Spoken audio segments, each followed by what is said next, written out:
En el siguiente seminario vamos a hablar un poquito sobre la oxigenoterapia. Para iniciar vamos a definir de qué hablamos cuando hablamos de insuficiencia respiratoria, teniendo en cuenta que el diagnóstico sí o sí requiere de la medición de gases arteriales. Insuficiencia respiratoria se define como una presión arterial de oxígeno menor a 60 milímetros de mercurio y o una presión arterial de dióxido de carbono mayor a 45 milímetros de mercurio. La insuficiencia respiratoria se puede dividir en dos tipos, lo que sería la tipo 1 o hipoxémica, en donde está afectado el órgano de intercambio, o la tipo 2, hipercápnica, en donde está afectada la bomba ventilatoria. Ustedes van a ver que esa bomba ventilatoria va a estar constituida por lo que sería la caja torácica, los músculos respiratorios, los centros respiratorios ubicados en el sistema nervioso central, los nervios que conectan hacia la musculatura y los músculos en sí. La insuficiencia respiratoria hipoxémica se puede generar por una alteración en la relación ventilación-perfusión, por ejemplo, en los pacientes que tienen EPOC, ya sea leve o moderado, en donde hay una disminución en la ventilación respecto a la perfusión, entonces son pacientes que tienen hipoxemia, que no tienen hipercapnia y que con la administración de oxígeno logran mejorar. Esa es la forma más común con la que nos podemos encontrar. Otra alternativa puede ser en aquellos pacientes que tienen shunts o cortocircuito de derecha a izquierda, como ocurre en los casos donde hay atelectasia. Acá hay ausencia total de ventilación, pero se conserva la perfusión, entonces los pacientes tienen hipoxemia, no tienen hipercapnia y con la administración de oxígeno corrige. Puede haber alteración en la difusión, como ocurre en los pacientes que tienen fibrosis pulmonar, ya sea idiopática o de cualquier otra causa. En este caso está afectada la membrana del alvéolo, lo que lleva a que haya dificultades en la difusión del oxígeno, que lleva a una hipoxemia, que se intensifica sobre todo durante el ejercicio, pero que la difusión de dióxido de carbono generalmente eh, no está afectada porque es un gas que es mucho más difusible que el oxígeno. Entonces los pacientes mejoran con la administración de oxígeno. Y el otro mecanismo con el cual podemos encontrarnos es con la hipoventilación alveolar, ya sea por intoxicación con morfina, por ejemplo. En este caso hay un desbalance entre el consumo de oxígeno y la reposición de oxígeno al alvéolo. Entonces esa disminución del lavado de los gases lleva a que haya también alteración en el gradiente de difusión de dióxido de carbono, por lo tanto el paciente va a tener hipoxemia y también va a tener hipercapnia. La administración del oxígeno va a lograr corregir esa hipoxemia, pero no la hipercapnia, que solamente va a mejorar cuando se mejore la ventilación alveolar.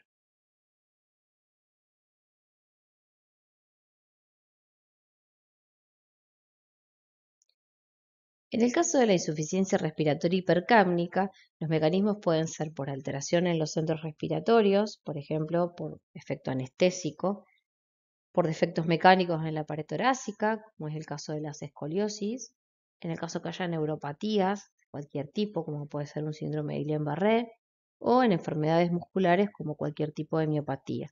En ese caso hay alteraciones en la bomba en donde puede llevar a que se acumule dióxido de carbono y genera la insuficiencia respiratoria de este tipo. También están las variables mixtas.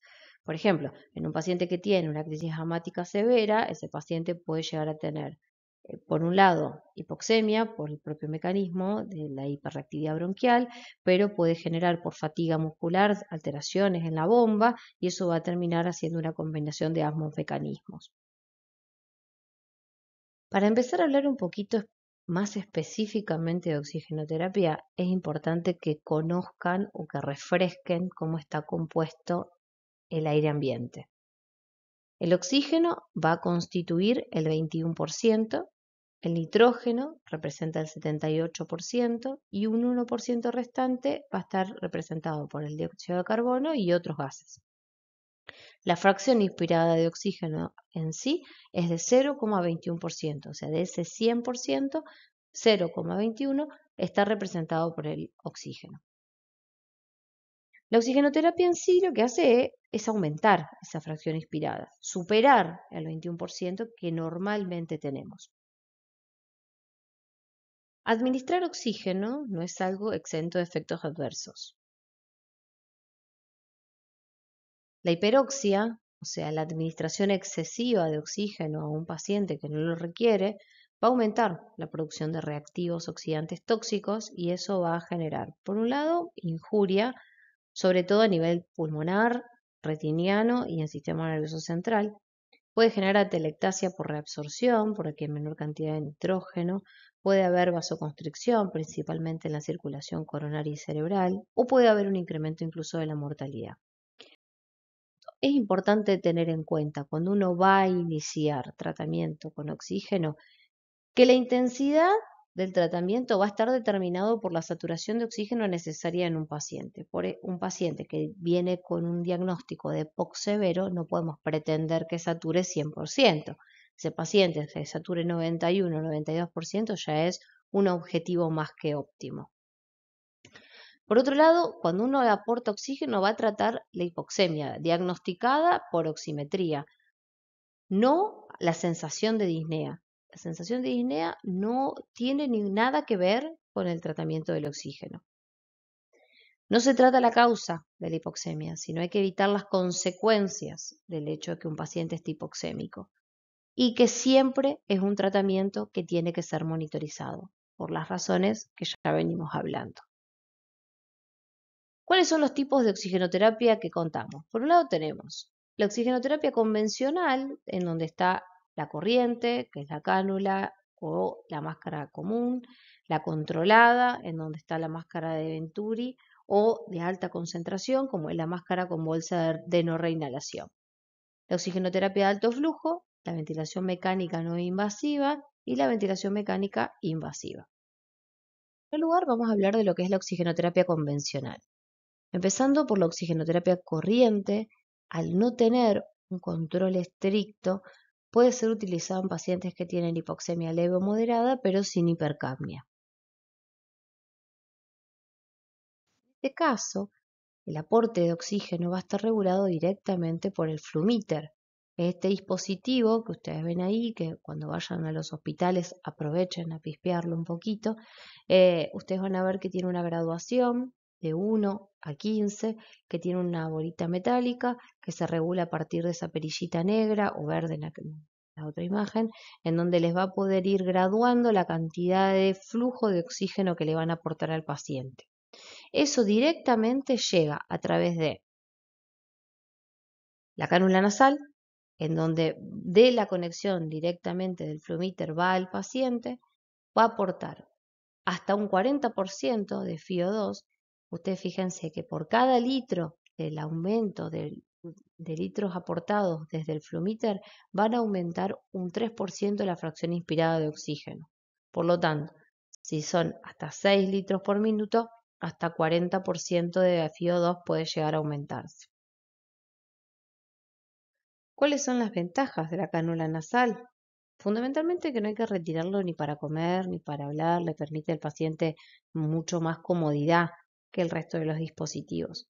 El tema es que no se recomienda por encima de los 5 litros por minuto porque no es cómodo, porque te da un flujo muy alto a nivel directamente a la nariz, te seca la mucosa y no te va a aportar más del 40% que dijimos que podíamos llegar a aumentar. A partir de los 4 litros por minuto, sí o sí el oxígeno tiene que ser humidificado, que se le coloca en la parte de abajo del flumíter una cantidad especificada en el dispositivo de agua destilada y eso mantiene humidificada la vía aérea, porque si no el oxígeno directamente hacia la fosa nasal termina generando lesiones.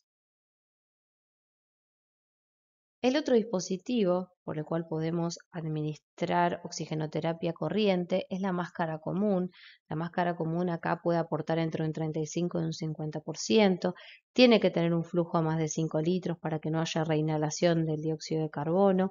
Ustedes van a ver que en sí es un dispositivo que no se utiliza demasiado, pero que no tiene válvulas ni reservorios o tiene agujeros laterales, entonces se administra con el flujo desde el flumíter directo, más de 5 litros, como les decía, al paciente.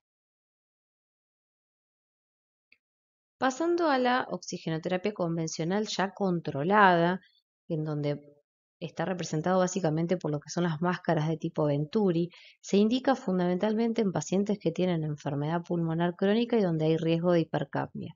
Acá tenemos que ser muy estrictos con el aporte de oxígeno, por lo tanto es el método de elección para administrarlo. Máscaras de tipo Venturi lo que hacen es generar una mezcla de aire y oxígeno a concentraciones fijas y exactas, por eso es tan importante en aquellos pacientes que pueden tener riesgo de hipercapnia. Entonces van a depender muchas veces de los fabricantes, por eso si bien yo acá le pongo un orientativo de los colores más frecuentes, sí está bueno que lo chequeen en la base del dispositivo qué FiO2 estamos aportando.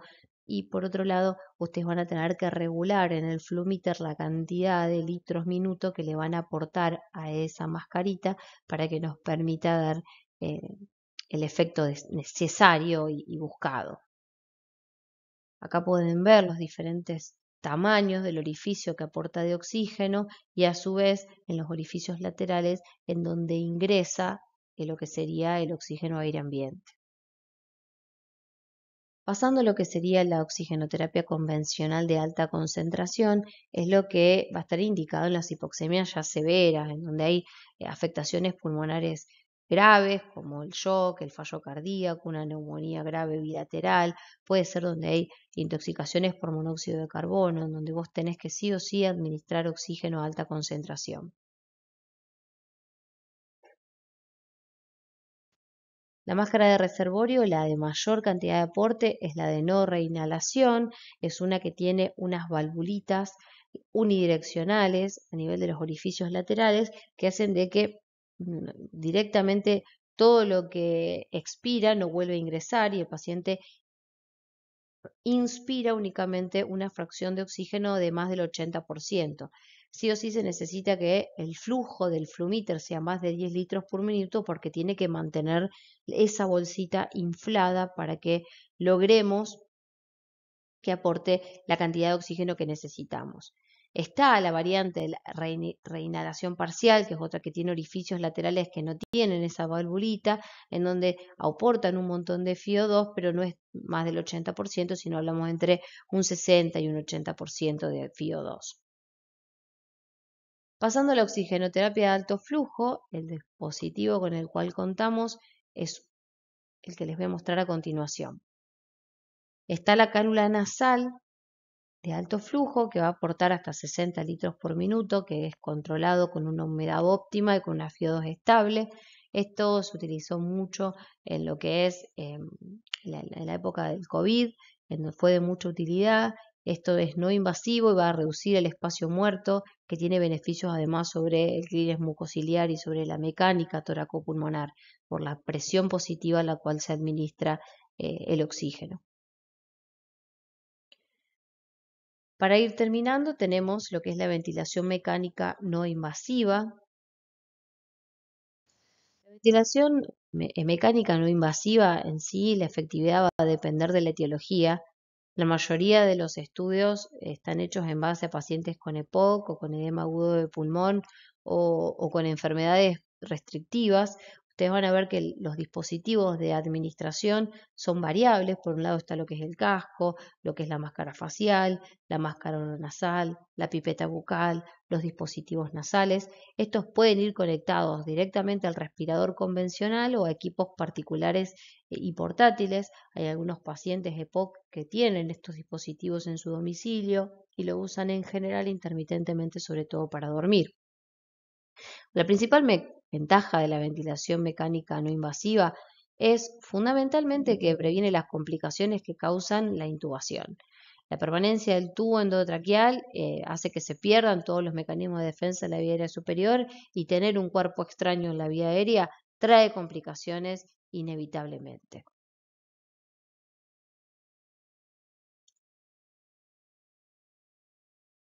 La ventilación mecánica no invasiva tiene como dos tipos de mecanismos. Por un lado está lo que es el BiPAP, en donde hay un doble nivel de presión positiva, tanto inspiratoria como expiratoria, entonces como que simula más la ventilación normal, aumenta la ventilación alveolar y disminuye el trabajo respiratorio, pero es como que es un poquito más fisiológica, como una colaboración a la ventilación. Después sí está el CPAP, que el CPAP ya es una presión positiva continua, en donde acá estamos hablando ya de que el principal efecto es el reclutamiento de alvéolos colapsados o edematizados, y es eso lo que llega a mejorar la oxigenación. O sea, de tanta presión positiva hace que mayor cantidad de alvéolos puedan intercambiar gases. Para finalizar, vamos a hablar de lo que es la ventilación mecánica invasiva. La ventilación mecánica invasiva ya es la última alternativa que contamos para administrar oxígeno.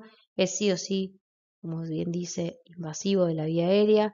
Pueden ser en un primer momento por una intubación endotraqueal, en donde se utilizan esos tubos de distinto diámetro que va acorde al tamaño de la vía aérea del paciente. Se insufla y queda fijo a través de la insuflación con aire de ese balón, pero que no puede durar mucho tiempo. Pasado un tiempo prudencial es necesario hacer lo que se llama traqueostomía, que es un orificio a la base del cuello, en donde permite retirar el tubo y administrar el oxígeno directamente a la vía aérea a través de la tráquea. Eso evita obviamente las complicaciones propias de tener ese dispositivo durante más tiempo del necesario. Finalizar, les comparto la bibliografía de donde saqué la mayor parte de la información, por si tienen alguna duda. Es de la Asociación Argentina de Medicina Respiratoria, es una actualización que hicieron sobre oxigenoterapia en 2021, que hay un montón de bibliografía, pero yo creo que lo que más tenemos que priorizar ahora es cómo utilizamos estos dispositivos que les acabo de presentar, y que ahora que ya más o menos tienen idea, cuando vayan a los hospitales, traten de mirar, de tocar o de pedir ver, así pueden ir de a poquito haciéndose a la práctica de todos estos dispositivos que los van a usar después en forma muy frecuente.